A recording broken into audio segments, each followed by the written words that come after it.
What is going on, everybody? Welcome back to another episode of Bare Basic Lawns. Today we are going to be spraying our herbicide killer today. Still getting some weeds in the grass here, which is fine. You know, it is springtime and everything is growing, you know. So we did definitely do our pre-emergent in the beginning of the season, right before springtime. You know, I'm not expecting it to, you know, fully cover everything at the first application. You know, I know it will take multiple applications, but in the meantime, we still are getting some crabgrass and spurge and clover and other things like that. I'm gonna go show you a little you know, breakdown of what I'm going to be targeting, and definitely trying to get all of this cleaned up again. You know, it is, you know, not a lot, which is a good thing right now. I am keeping up on it. So, you know, over time it does, you know, dwindle down over time, you know. And let me go ahead and show you guys what I'm talking about. It is kind of more in the front yard. You know, the backyard looks pretty good. I mentioned in my first application spray along the wall right here, you know, along the, you know, all of this right here along the fence line that I cleaned up at the beginning of the year. And so far it's been good. I think the only thing that's popping through on the other side is some spurge or clover or something like that. You know, they're the HOA or what, you know, whoever takes care of that on the other side of the fence is, you know, not really going to necessarily take care of that, you know, because it is like kind of like a little drain for all the flood water that drains in the back there. So I'm not really expecting them to spray for weeds and whatever, you know. So little stuff will trickle in over time through the fence, but you know what? It's not a big deal. I sprayed the whole lawn to begin with anyway. So let me go ahead and walk here to the front to show you guys what I'm talking about. Now I am doing a test, like I mentioned in the last video, to where I'm gonna try and see, does it really matter for you know, prepping your lawn, you know, as far as watering, mowing, that kind of thing. So let me go ahead and show you this one little nice little patch that I noticed. I think it's probably some crabgrass, Dallas grass. Let me go ahead and show you guys what I'm talking about.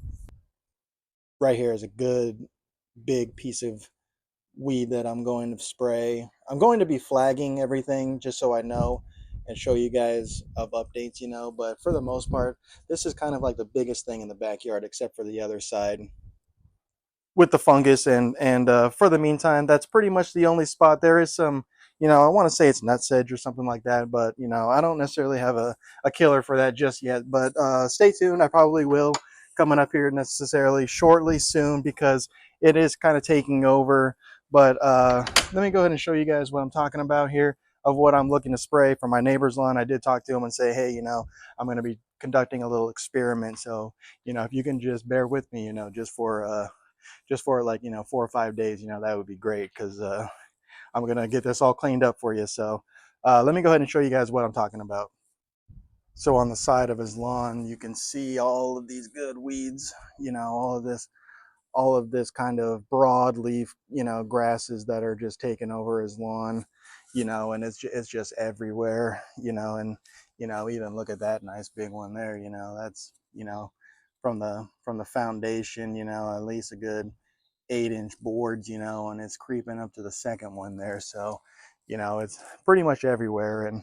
And even over here, look at this nice big grassy weed. The spray that I have is a new spray.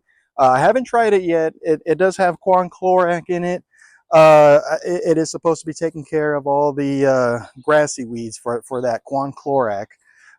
Your other sprays of 2-4D or whatever is going to take care of your uh, you know, clover and spurge and other kind of little things like that, you know. And for the meantime, I'm looking to clean all this crabgrass. So let me show you what I'm talking about. Dallas grass, goose grass, I don't know. It's all pretty much the same to me. So here we have a nice big patch, you know. We even have something growing right there too. I'm not really too sure what it is, you know, but over here, you know, we got some good clover or spurge or whatever this is that's really taking over and growing. But I'm looking to clean that up, you know, and all these other ones too. You know, there's some good weeds going right here. But there's another one that I wanted to show you that I'm going to be flagging for sure. is this one right here. This is a good little patch there, you know. Just look at that. You know, that's a big monstrosity there. And you know, as far as my lawn, you know, that's pretty much the only thing. You know, there is a man, this freaking wind, you know, it's always my luck that it kicks up and, you know, oh, I'm gonna be spraying and, you know, here it is, freaking 15-mile-an-hour gust, you know, it's always my luck. But right here, you know, right there, you know, maybe if you can see it, I can't zoom in, but right there you can see it. There's some good crabgrass, Dallas grass, you know, I don't know what it is, but you know, it all pretty much looks the same to me, you know, but as long as it's a grassy weed, you know, corn chlorac will definitely take care of it. You know, for the most part, even on this side, you know, it looks good. You know, like I mentioned, there's some nutsedge over here, you know, that I will get some nutsedge killer for. But in the meantime, we're just going to be spraying for the big stuff, you know. And so why don't we go ahead and go to the review table? I'm going to go get changed and go get ready. And why don't we head to the review table and I'll show you the new product that I'm working with. All right, guys, welcome back to the review table. Here we have our product. It is Triad QC Select with Quan Chlorac, 2-4-D, and dicamba, or dicamba, excuse me. I read the label right now. There really is no necessarily, which kind of is weird, but there's really no application rate. I see a little bit, you know, of possibly around 1.1 to 1.9 ounces per 1,000 square feet. So just to be safe, new product. It says it will bleach the lawn a little bit, which is fine. It doesn't really look that green right now anyways. I'll only just be doing about an ounce per 1,000. I should get about maybe 2 sprays out of this. I will be getting a backpack sprayer. I know it will be a lot easier and, you know, just fill up 2 ounces, fill up 2, you know, gallons of water and then just go and spray, you know, just to make life easier instead of 1 and 1, you know, but that's okay. That's here and there. So in the meantime, I'm going to go ahead and get this flagged out so you guys I can show you guys updates of the patches that I was talking about. Get this mixed in and let's get it sprayed. Stay tuned for more updates. Let's go ahead and get this sprayed.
All right, everybody, welcome back. Today is a new day. Yesterday I ran out of time to give you guys a little update about what's going on and finish the video here. But today it's a new day.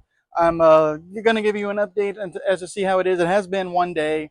So let's go ahead and check out some of these flags that I marked. Some of the patches that I was looking at to really see the test results and see how they would do. But let's go ahead and see here. We'll start with this first one here in the backyard. Let's just see how it looks. Here's one that I've marked. Good little, small little medium patch compared to the other ones. Hasn't really taken effect on anything, which is fine. I think it will take a couple applications, at least two. That's what I've noticed with the Fertilome last year, before I really started to get into this, is that it definitely took two applications to start killing everything. I wanted to go ahead and I wanted to touch base that right here in the back, in this area right here. So figure 2 panels of a fence line right here. I watered, but not mowed, and everything else I left alone to necessarily not water and mow. So I wanted to see if that mattered for a little test, kind of test everything, you know. And so far, let's go ahead and check and see. So in the back right here, it looks like some of them are starting to turn yellow. Let me see if I can zoom in here. You know, some of them is starting to turn yellow. It's kind of hard to see on camera, but some of them are turning yellow. You can already start to see these weeds right here starting to bend over and keel over, which is a good sign because yesterday they were standing straight up.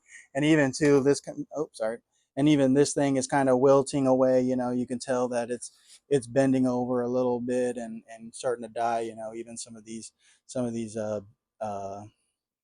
what's it called, the broadleaf weeds are starting to die. You know, let me go ahead and keep working my way. I got some other ones that I marked. You know, you can even start to see here that some of these are already starting to bend over and start to die. Some of it is turning yellow. You know, you can tell in person. You know, it's kind of hard to see on the camera, but they are starting to die. Let's go ahead and check out some of these other big patches that I was talking about. The lawn is bleaching, like I said. It is kind of turning yellow, which is fine. Tomorrow I will be getting into the mowing and into the fertilizing. I'm going to lay the fertilizer, and then we're supposed to have some rain on Sunday. So that's what I'm going to be doing. Let's go ahead and check out this patch right here. So not really too much action, you know. I guess it kind of is turning a little bit yellow, but not much. Even like some of these broadleaf ones here, still just kind of not really so much yellowing or dying, which is fine. It will, I think, take a good 2 applications. You know, it does say in the directions every 21 days, and I really didn't necessarily put as much of the chemical that I wanted. I only put 1 ounce to 1,000 gallons, or I'm sorry, not 1,000 gallons, 1,000 square feet. So I could have maybe used more. I don't know, but I just, you know, this is a new product. It doesn't tell you in the book on what it does, but you know, we'll see what happens. Maybe in 3 weeks or so, and after the 21 days, maybe I'll do 1.5 ounces. You know, who knows? Let's see. But let's check out this other patch. You know, so again, you know, not that much change. It still looks like a big broad, you know, big grassy weed there. You know, not much yellowing, not much dying. You know, these are pretty established weeds, so I'm not expecting it like the speed zone for it to die in, you know, a day like it was in the other video. It will take about a good, you know, couple rounds of applications, you know, to really start getting this lawn looking good. Even with pre-emergent, I will be laying some of that again when I core aerate, you know, get a nice barrier in there again, and really get into the soil and loosen all this compaction on this lawn because it is bad, you know. So definitely always try and get you some aeration, especially if you have hard compacted soil like I do with clay. As always, guys, thank you for tuning in. Thank you for the support. As always, like, subscribe, share, comment, you name it. I will be here to give you guys great content. And thank you for tuning in, and I will catch you in the next video. Bare basic lawns where the green grass grows, East Texas skies and a gentle breeze blows.